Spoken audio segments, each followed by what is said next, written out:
দাদা একটা কথা বলবো। বল। আমরা জানি শতকরা অঙ্ক করতে গেলে 100 দিয়ে ভাগ করতে হয়, হুম। কিন্তু 100 দিয়ে ভাগ না করে এই অঙ্কটা তুই করে দেখাতে পারবি? কোন অঙ্ক দেখা দেখি? একজন পরীক্ষার্থী 40% নাম্বার পেয়ে 20 নাম্বারের জন্য ফেল করলো। কত পার্সেন্ট? 40% নাম্বার পেয়ে 20 নাম্বারের জন্য ফেল করলো। আর 20 নাম্বারের জন্য ফেল করেছে সে। আবার 50% নাম্বার পেলে সে পাস করতো। 50% পেলে সে পাস করে যেত। হ্যাঁ, তাহলে তো এটা সহজ অঙ্ক। তাহলে পরীক্ষার্থীর মোট কত নাম্বার পরীক্ষা হয়েছিল এটা বলতে বলছে। আচ্ছা, মোট পরীক্ষার নাম্বার জানতে হ্যাঁ। চাইছে।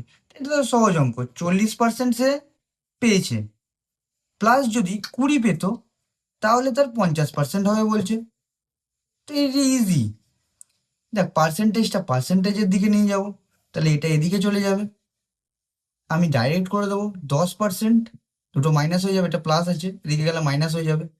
তাহলে 10% ইকাল টু কত হবে? 20। তাহলে 10% ইকাল টু যদি 20 হয়, তাহলে 100% ইকাল টু কত হবে? 200। তাহলে মোট 200 নম্বরের পরীক্ষা ছিল।